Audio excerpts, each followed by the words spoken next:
নরক চাই না, সবাই স্বর্গ চায়। তো জান্নাত তো সবাই চায়, কিন্তু জান্নাতের পথ কজন ধরতে পারে? সেই জান্নাতের পথ হচ্ছে আসমানি এলেম। তো আমাদের কাছে সেই পথের দিশা আছে। আমরা যদি প্রত্যেক সন্তানকে সেই দিশাটা না দেখাতে পারি, অথচ আমার কাছে আছে, আমার সামনে পথভ্রষ্ট হচ্ছে, জাহান্নামের রাস্তায় যাচ্ছে, আমার শক্তি আছে, সামর্থ্য আছে, বলার শক্তি আছে, পরেও আমি দেখালাম না, আমি আল্লাহর কাছে দায়ী হয়ে পড়বো না? তো এইগুলোর দায়িত্ব আমার ঘাড়ে। হাদিসে পাকে নবীজি সাল্লাল্লাহু আলাইহি ওয়াসাল্লাম বলেন, মান নাফাসা আন মুমিনিন কুরবাতাম মিন কুরাবিদ দুনিয়া, দুনিয়ার যে কোনো কষ্ট, যদি কেউ দুনিয়াতে কারোর কোনো কষ্ট দূরীকরণের ব্যবস্থা করে, তার কষ্টটাকে নামিয়ে দেয়, তাকে যদি শান্তি দেয়, তা আল্লাহ রাব্বুল ইজ্জত কিয়ামতের দিনে কষ্ট দূর করে দেবেন। কিয়ামতের কষ্টটা, বিপদটা নিঃসন্দেহে দুনিয়ার বিপদের থেকে অনেক গুণ বড়। তো দুনিয়ার কষ্ট দূর করলে আখেরাতের কষ্ট দূর করবেন, আর দুনিয়ায় থেকে যদি তার আখেরাতের কষ্ট দূর করে দেই, তাহলে আল্লাহ পাক কত বড় আজর দেবেন ভেবে দেব। একজন নামাজ জানে না, তার নামাজ শিখিয়ে দিলাম। আল্লাহকে চেনে না, আল্লাহর পরিচয় করিয়ে দিলাম। ঈমান শিখিয়ে দিলাম, ওযু শিখিয়ে দিলাম, তাহারাত শিখিয়ে দিলাম। তো আখেরাতের বড় বিপদ থেকে যদি বাঁচাতে পারি, তাহলে আমি আল্লাহ পাকের কাছে সেই রকম পাবো। হাদিস পাকে আছে, মানুষ মারা গেলে সব আমল বন্ধ হয়ে যায়, সদকায়ে জারিয়া চালু থাকে। এই মক্তবের মেহনতটা সদকায়ে জারিয়া। যে এলেমটা দিচ্ছেন এলমুন নাফিউন, এটা দ্বিতীয় সদকায়ে জারিয়ার কাজ করে, এলমে নাফে চলতে থাকে। যে সন্তানগুলোকে আপনি শিখাবেন, তারা তাদের সন্তানদের শিখাবে, চলতে থাকবে কিয়ামত পর্যন্ত। 3 নম্বর ওয়ালাদুন সালিহুন, এই নেক সন্তান যে আপনি তৈরি করে দিলেন, এরও ভাগ পাবেন। এই তিনটি ফজিলত আমাদের সকলের জন্য থাকবে ইনশাআল্লাহ। আমি কবরে গেলেও পাবো। আমার একটা জীবনের টার্গেট থাকুক যে আমি 1000 ছাত্র বিশুদ্ধ নামাজ রোজা তেলাওয়াত শিখিয়ে আমি আল্লাহর কাছে যাব। এটা আমার আখিরাতের পুঁজি। কি 1500 ছাত্র আমি তৈরি করে যাব, কি 2000 ছাত্র আমি তৈরি করে যাব। আপনি যখন তার পিছনে ভরপুর মেহনত দেবেন, সেই ছেলেটা যখন যুবক হবে, যৌবনে পৌঁছাবে, আপনাকে জিজ্ঞাসা না করে কোনো কাজ করবে না।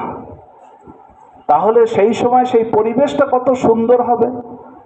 দেখবেন সব যুবকরা আপনার ছাত্র, যে যা করছে আপনাকে নিয়ে করছে। তাহলে সঠিক ইসলামের দিশার ওপরে তারা আজীবন থাকতে পারবে। এই যে একটা সুন্দর পরিবেশ, এটা আপনাদের দ্বারাই সম্ভব। একটা জিনিস ভেবে দেখি, মাদ্রাসাগুলোতে 100-র মধ্যে কোথাও 2 জন বাচ্চা, কোথাও 3 জন, 4 থেকে 5 জন 100-র মধ্যে হয়তো মাদ্রাসায় পড়ে। বাকি 95 জন বাচ্চা কিন্তু আপনাদের কাছে, মসজিদের সঙ্গে সম্পর্ক। 5 জন বাচ্চা নিয়ে যদি মাদ্রাসার এত তৎপরতা থাকে, তাহলে 95 জনের জন্য কতটা তৎপরতা দেখানোর দরকার একটু মাথায় নেই। আপনি বলবেন আমি একা অত বড় লোড কি করে নেব? না, আপনার সাথে ওলামায়ে কেরামরা আছেন। এই মাদ্রাসায় ডাকার উদ্দেশ্য সেইটাই, যে মাদ্রাসার জিম্মেদার ওলামায়ে কেরামরা আপনাদের সাথে আছেন। আপনি আপনার জরুরত বলুন, আলোচনা করুন যে আমার ওখানে 200 জন বাচ্চা আছে, আমি একা সামলাতে পারি না, হুজুর আরো 2 জন সাথী দেন, আমরা 3 জন মিলে মাদ্রাসা সেই গ্রামটাকে কভার করব। ইনশাআল্লাহ তারও ব্যবস্থা হয়ে যাবে, নিজাম হয়ে যাবে। আজকে এখানে আমরা 100 জন এসেছি, আবার জরুরত হলে ইনশাআল্লাহ আরো 200 জনকে ট্রেনিং দেওয়া যাবে। একটা মসজিদে 3 জন 4 জন হোক না, তাতে কি আছে, কিন্তু আমার বাচ্চাগুলোকে সব ইমানদার বানানো চাই। আজ প্রত্যেকটা ঘরে মোবাইল, খেলা, তামাশার মধ্যে সন্তানরা সময় কাটাচ্ছে। পিতা মাতার মধ্যে সেই যোগ্যতা নেই যে ইসলামী ন্যূনতম তালিম তাদেরকে দেবে। মক্তব ছাড়া উপায় কি আছে? এই যুগে এই সময়ে উম্মতের সব থেকে বড় জরুরত মক্তব। এটা ফরজে আইন। কারণ মক্তবের মধ্যে যে এলেম শেখানো হয় সেটা ফরজে আইন। মক্তবের মধ্যে আল্লাহর পরিচয় ঈমান শেখানো হয়, ফরজে আইন। মক্তবের মধ্যে তাহারাত শেখানো হয়, ফরজে আইন। মক্তবের মধ্যে নামাজ শেখানো হয়, ফরজে আইন। মক্তবের মধ্যে আখলাক শেখানো হয়। আখলাক বলতে আমরা মনে করছি যে একটু ভদ্রতা, না। আখলাক বলা হয় যেভাবে চললে মানুষের অন্তরে ব্যথা আসবে না, মানুষের উপরে জুলুম হবে না, ন্যূনতম এতটা আখলাক ফরজে আইন। যেভাবে চললে, যেভাবে মুআমালা করলে, যেভাবে আমার জীবন চললে আমার নিজের পরিবার, নিজের পাড়া, নিজের সমস্ত আশপাশগুলো কেউ ব্যথা পাবে না, জুলুম হবে না কারোর উপরে, এই ন্যূনতম আখলাক এটা ফরজে আইন। এটা এখানে শেখানো হয় যে পিতা মাতার মর্যাদা কতটা, বড়দের মর্যাদা কতটা, মায়ের মর্যাদা কতটা, বাপের মর্যাদা কতটা, বড় ভাইয়ের মর্যাদা কতটা, পাড়া প্রতিবেশীর মর্যাদা কতটা, তোমার সহকর্মীর মর্যাদা কতটা, তোমার সঙ্গে পথচারী যাচ্ছে যে তার হক কতটা। এই হুকুকগুলো তাদেরকে বোঝানো মক্তবেই সম্ভব। সুতরাং মক্তব একটা পূর্ণাঙ্গ জীবন ব্যবস্থা। অতি জরুরি এলেম সেখানে আলোচনা করা হয়। সেই ফরজে আইন শেখানোর এত বেশি নেকি, ফরজে কেফায়ের থেকে অনেক বড় নেকি। কিন্তু ফরজে কেফায়ের ব্যবস্থাটাও মাদ্রাসায় থাকতে হবে, তা না হলে আপনি মক্তব পরিচালনা করার আলেমও খুঁজে পাবেন না। এটাও জরুরি সেই পর্যায়ে। সুতরাং মাদ্রাসাও থাকবে, তার সাথে মক্তবের মেহনত সুন্দর করে করতে হবে। স্কুল কলেজে বাচ্চারা যায়, অন্তত প্রতিদিন 6 থেকে 8 ঘন্টা শিরকের পরিবেশে থাকে, কুফরের পরিবেশে থাকে, দাহরিয়াতের পরিবেশে থাকে, ইসলাম বিরোধী আলোচনার মধ্যে থাকে, ঈমান বিরোধী আলোচনার মধ্যে থাকে। তাদেরকে যদি মক্তবে 1 থেকে 2 ঘন্টা সময় না দেওয়া হয়, তারা কি মুসলমান থাকতে পারবে? পারবে না। এই অনুভূতি তো পিতামাতার নেই। তারা তো ঈমানের দামও বোঝে না, তারা তো ইসলামের দামও বোঝে না। তাহলে আমরা আমাদের অন্তরে যে ব্যথা, আমরা সেই ব্যথায় ব্যথাতুর হয়ে আমরা যদি সেই সন্তানদেরকে টেনে নিয়ে এসে তাদেরকে ইসলাম দেই, তাহলে সেই বাচ্চাটা শিরকের কথা পড়বে, শিরকের কথা পড়বে, আর অন্তরে সে ঘৃণা করবে, অন্তরে শিরকে ঘৃণা করবে যে না, আমার উস্তাদে মুহতারাম বলেছেন এটা ঠিক নয়, এটা ঈমান বিরোধী কাজ। আমার উস্তাদে মুহতারাম বলেছেন আমাদের নবীজি শেষ নবী, এরপরে কোনো নবী হতে পারে না। ও সেদিন বলছিল নাকি নবী এখনো হতে পারে, গোলাম আহমদ কাদিয়ানি নবী। না না না, এটা হতে পারে না, মিথ্যা কথা। এই আকীদাগুলো যদি আপনি ঠিক করে দেন, তাহলে সে মুসলমান হয়ে জীবনযাপন করতে পারবে। শিরকের ঘৃণাগুলো তার মধ্যে আসবে, সেগুলো পড়লেও সেগুলো মূল্যহীন করে দেবে। আর যদি আমি এই মেহনতে কোনো রকম অলসতা করি, তো হয়তো আমার মুসলমান পরিবারের সন্তানরাই ইসলাম বিরোধী হয়ে যাবে। আমি আমাদের বারাসাতে এক জায়গায় একটা পরিবারে গিয়েছিলাম, আমাকে ডেকেছিল যে আমার মেয়েটা নামাজ অস্বীকার করছে, কলেজে পড়ে। নামাজ কি জিনিস, নামাজ আবার পড়তে হয় নাকি, ও সব বাজে কাজ করে কি হবে, শুনতেই চায় না। কিসের জন্য এটা হলো? বাল্যবেলা থেকে যদি নামাজ পড়তো, কোনোদিন নামাজ অস্বীকার করতো না, তার সেই ব্যবস্থা করা হয়নি। মুর্শিদাবাদে একটা কলেজের ছেলে, সে বলছে কোরআন আল্লাহর কালাম, মুসলমান পরিবারের ছেলে বলছে আমি মানতে পারলাম না। কি হবে, তাদের ঈমান থাকবে? মক্তবের এতটাই জরুরত। আবার আপনাদেরকে বলছি, 95 জন মুসলিম বাচ্চা আপনাদের হাতে। সুতরাং আপনাদের তৎপরতা অত্যন্ত গুরুত্বপূর্ণ, অত্যন্ত গুরুত্বপূর্ণ। আখিরাতের পুঁজির জন্য কাজ করুন। আর সমস্যাটা কি হয়, আপনি ইমামতি করছেন, ইমামতের পয়সাটা পাচ্ছেন, হয়তো মনে আমার মধ্যে আসছে যে মক্তবের জন্য তো কিছু পাই না, খামাখা ওর পিছনে এত সময় নষ্ট করে আমার লাভটা কি? আমারও তো পেট আছে, আমি তো এদিক ওদিক কিছু করব, সেটা ঠিকই, কিন্তু আখিরাতের জন্য কিছু করতে হয়, নিজের আখিরাতের পুঁজির জন্য কিছু করতে হয়। অন্তত জাহান্নাম থেকে বাঁচানোর জন্য নবীজি সাল্লাল্লাহু আলাইহি সাল্লামের যে দায়িত্ব নিয়ে আমরা এসেছি সেটা হলো বিরাসাতে নবী। আমাদের নবীজি সাল্লাল্লাহু আলাইহি ওয়াসাল্লাম যেমন নিঃস্বার্থভাবে উম্মতের জাহান্নাম মুক্ত করার জন্য মেহনত করে গেছেন, এই যুগের ওলামাদের নিঃস্বার্থভাবে মানুষকে জাহান্নাম মুক্ত করে জান্নাতের পথে নিয়ে যাওয়ার দায়িত্ব আমাদের ঘাড়ে। এই হিসাবেই আমরা ওয়ারাসাতুল আম্বিয়া, শুধু মর্যাদার অধিকারী হওয়ার জন্য নয়, দায়িত্ব পালনের জন্য আমরা ওয়ারাসাতুল আম্বিয়া। সুতরাং এই দায়িত্বটা কিভাবে আমরা পালন করতে পারবো, তার জন্য কান্নাকাটি, তাহাজ্জুদের নামাজও আল্লাহর কাছে দোয়া করা, এলাকার জন্য দোয়া করা। নিশ্চয়ই আল্লাহ পাক শুনবেন। আমি আল্লাহর মেহনত করব আর আল্লাহর নুসরত তাতে থাকবে না, এটা হতেই পারে না। আপনি আল্লাহর কাছে তাহাজ্জুদে এলাকার মানুষের দিনদারির জন্য কাঁদবো আর আল্লাহ পাক কোনো নিজাম বানিয়ে দেবেন না, এটা হতেই পারে না, হতে পারে না। হয়তো আমাদের চোখে ধরা পড়ে না, কিন্তু আল্লাহর নিজাম সুন্দর তৈরি হয়ে যায়। এই জন্যে বন্ধু আমার, আপনারা এই এলাকার প্রত্যেকটা মসজিদে জিম্মেদার হিসেবে এলাকার সমস্ত মুসলিম বাচ্চা, নর নারী সকলের ইমানদারিরা দিনদারির দায়িত্ববান, ওলামায়ে কেরামদের সাথে নিয়ে, মাদ্রাসাওয়ালা জিম্মেদারদের সাথে নিয়ে এই দায়িত্বটা সুন্দরভাবে নিভানো যায় তার ফিকির করতে হবে।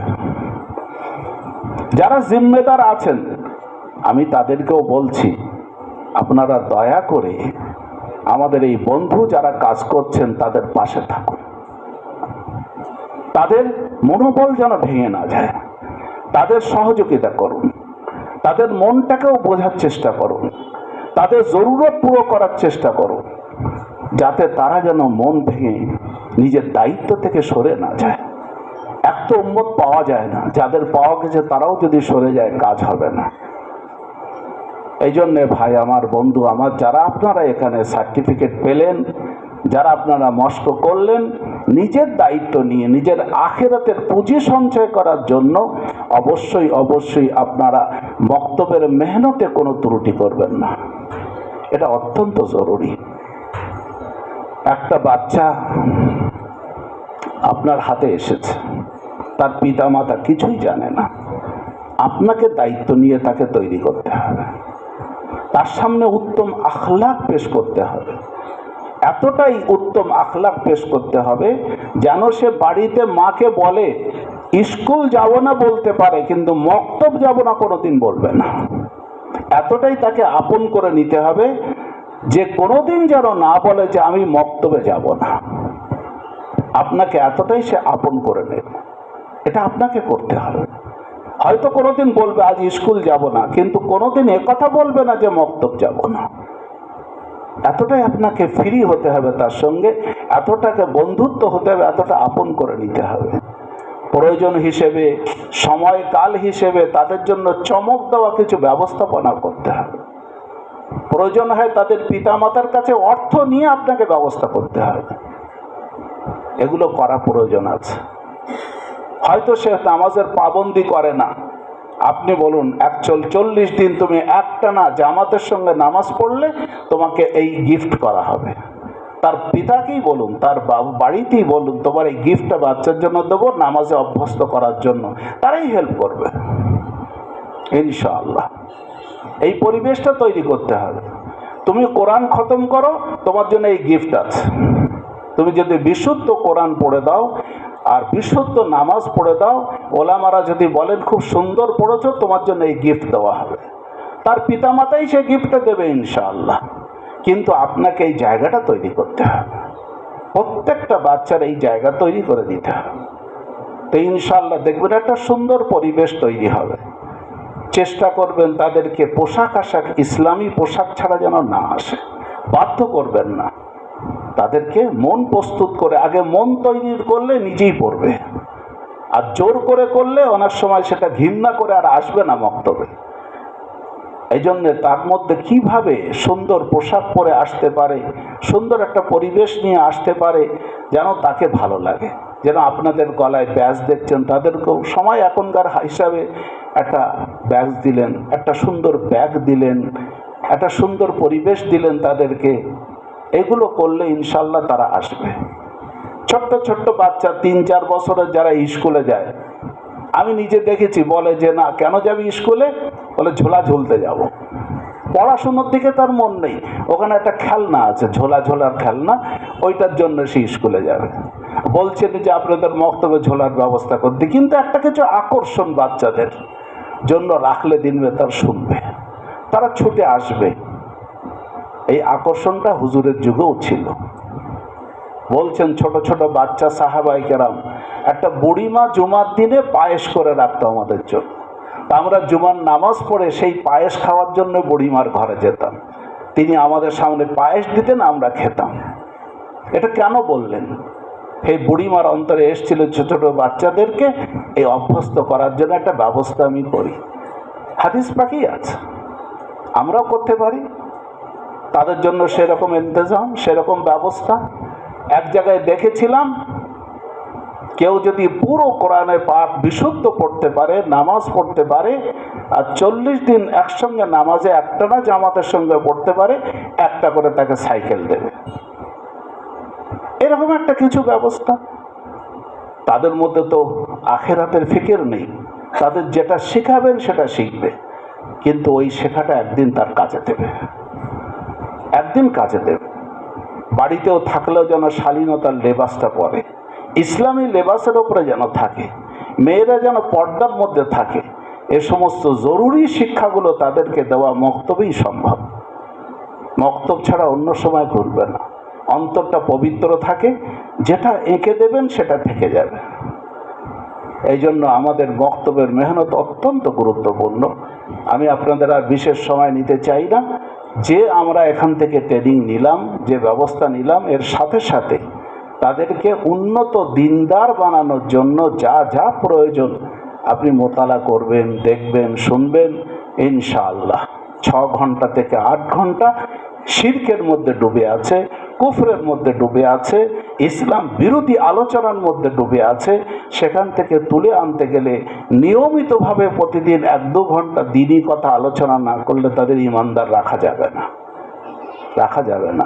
খ্রিস্টান মিশনারিতে বাচ্চাগুলো পড়ছে, তাদের প্রভেদ করার শক্তি নেই, যা শেখাচ্ছে তাই শিখছে। এই জন্য মক্তব অত্যন্ত জরুরি।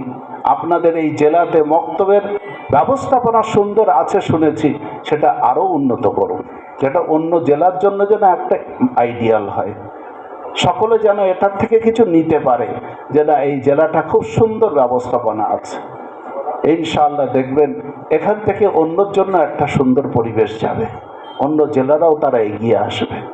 মডেল তৈরি করুন, সুন্দর আইডিয়াল তৈরি করুন, একটা আদর্শ মক্তব তৈরি করুন।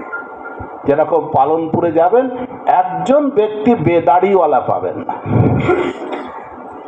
একজন ব্যক্তি বেনামাজি পাবেন না, তারা সেটাকে একটা আইডিয়াল তৈরি করেছে জামাতের মাধ্যমে। আমরা আমাদের গ্রাম যেখানে আমার দায়িত্বে আছে, আমিও একটা আইডিয়াল, একটা আদর্শ তৈরি করি যে আমার এই গ্রামে একটা বাচ্চাও মক্তব ছাড়া পাবেন না, একটা বাচ্চা কোরআন সহি পড়তে পারেন না আপনি পাবেন না, একটা বাচ্চা বেনামাজি পাবেন না। এই টার্গেট আমাদের একটা থাকুক। তো ইনশাআল্লাহ মেহনতের বরকত আল্লাহ দেবেন, আল্লাহ দেবেন। আল্লাহ কাজ করবেন আর আল্লাহ আপনাকে দেবেন না, এটা হতে পারে না। আল্লাহর কাজ করবেন, আল্লাহ আপনার সহযোগিতা করবেন না, এটা হতে পারে না। আল্লাহ নুসরত ঢেলে দেবেন ইনশাআল্লাহ। আর এত দেবেন নিয়ে পারবেন না, এত দেবেন যে নিয়ে পারবেন না ইনশাআল্লাহ তাবারাক ওয়া তাআলা। এই জন্য আল্লাহর কাজ করি। এলায়ে কালেমাতুল্লাহ জিজ্ঞাসা করেছিলেন সাহাবায়ে কেরাম, ইয়া রাসূলুল্লাহ, জিহাদের ময়দানে যারা যায় ভিন্ন ভিন্ন নিয়ত দেখতে পাই, কারুর বাহাদুরি করার নিয়ত, কারুর আবার কিছু নিয়ত, কারুর কিছু নিয়ত। তাহলে ফি সাবিলিল্লাহ হুজুর কোন নিয়তে কাজ করলে তবে হবে? হুজুর বললেন, মান জাহাদা লিতাকুনা কালিমাতুল্লাহি হিয়াল উলিয়া ফাহুয়া ফি সাবিলিল্লাহ। যে মেহনত করবে দিনের, আর উদ্দেশ্য ইসলামের বলবালা করা, ইসলামের বুলন্দি, সেই একমাত্র ফি সাবিলিল্লাহ। তাই আমার বক্তব্যের মেহনতটাও ইসলামের বুলন্দির জন্য হবে। এলায়ে আনা হবে না, আমার বুলন্দি হোক, আমার স্বার্থ হোক, এটা নয়, আমার আল্লাহর স্বার্থ পূরণ হোক, ইসলাম পূরণ হোক। এই নিয়তে করলে দেখবেন আল্লাহ পাক কিভাবে দেবেন, কল্পনাতীতভাবে দেবেন, আপনি ভাবতে পারবেন না, ভাবতে পারবেন। হযরতে ইমামে আবু হানিফা রহমতুল্লাহ আলাইহি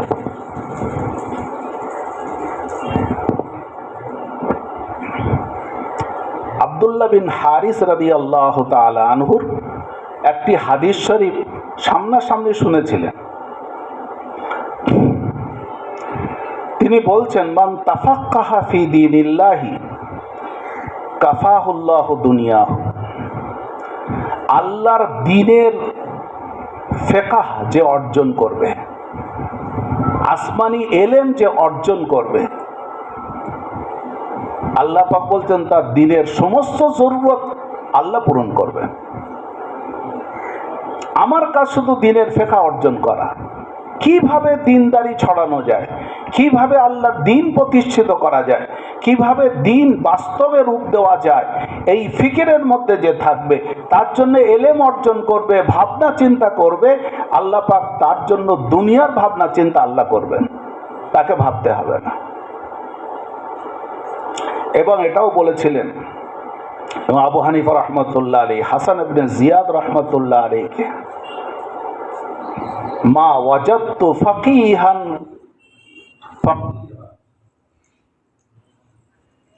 বলছেন আমি কোন সময় কোন ফকিহ সাহেবে ইলম বিদ্বানকে ফকির আর গরীব দেখি। হ্যাঁ, যদি দরকার না হয় ছেড়ে দেয়। থাকো একটু কাছে কাছে আসো, তাহলে বলছেন আমি কোন সময় কোন ফকিহকে গরীব পাইনি। আর গরীব কাকে বলে? গরীব বলা হয় যাদের শুধু দরকার, আরো দাও, আরো দাও, আরো দাও। সে যত বড়ই কোটিপতি হোক, তার মন ভরে না, সেই গরীব।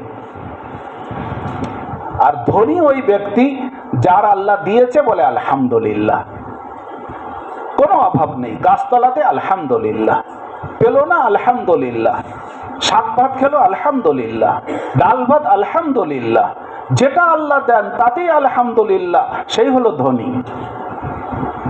তা বলছেন কোন ফকিহকে আজ পর্যন্ত আমি গরীব পাইনি, অভিযোগ আপত্তি করেছে আল্লাহর শানে, এরকম আমি পাইনি।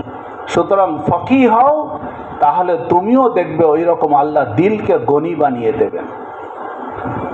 হাদিসে এসছে, ইন্নাল গিনা গিনান নফস, প্রকৃত ধনী ওই ব্যক্তি যার দিল ধনী, যার মন ধনী, সেই হচ্ছে প্রকৃত ধনী। এই জন্যে এভাবে আবু ইউসুফ রহমতুল্লাহ আলাইকে গুরবতের জন্য তার মা বাপ ডেকে নিয়ে চলে যেত। আরে এখানে পড়ে থাকলে হবে, সংসার চলবে কিভাবে? তিনি আবু হানিফা রহমতুল্লাহ আলাই তার সংসারের খরচা দিতেন। আর তার মাকে বলেছেন, তোমার ছেলের কথা বলছো, একদিন আলুজা ফালুজা খাবে ও। আলুজা ফালুজা সেই যুগের সব থেকে দামি খাদ্য। হযরত বাদশাহ হারুন রশিদ একদিন ইমাম আবু ইউসুফ রহমতুল্লাহ আলীকে বাড়িতে দাওয়াত করলেন আর বললেন, আজকে আপনাকে এমন জিনিস খাওয়াবো যে খাদ্য আমরাও সারা বছরে বারবার করতে পারি না, এক আধবার কোনো সময় তৈরি করতে পারি, এত দামি খাদ্য। সেই খাদ্যটাই হচ্ছে আলুজা ফালুজা। বাদশার বাড়িতেও সবসময় তৈরি করা সম্ভব হয় না। ইমাম আবু হানিফা রহমতুল্লাহ আলী তার জন্য দোয়া দিয়েছিলেন। সুতরাং অভাব অনটনের কোনো ভয় নেই, দিলি শান্তি প্রশান্তি এবং ইস্তেগনা আল্লাহ পাক দিন করবে ইনশাআল্লাহ তাআলা। শুধু আমাদের খুলুস দরকার, ইখলাসের সঙ্গে মেহনতটা দরকার। জান খাপিয়ে দেন এই মেহনতে, যে 95 জন 100 মধ্যে আমার দায়িত্বে, তাহলে আমি কিভাবে করতে পারি? আল্লাহ কাছে, আল্লাহ আমি একজন মানুষ, আমি বাহ্যিক দিক দিয়ে শক্তি নেই, আমি দেখতে পাই, আমার অতটা ব্রেন নেই, আমার বুদ্ধি নেই, কিন্তু আমাকে তুমি ব্যবহার করো এদের জন্য, আমি এই এলাকায় এসে গেছি। আল্লাহ আমার দ্বারা তুমি এদের মধ্যে দ্বীনের ফেজা তৈরি করে দাও। আল্লাহ যে কোনো একটা নিজাম বানিয়ে দাও, যাতে কচি কচি বাচ্চারা সবাই দিনদার হয়ে যায়।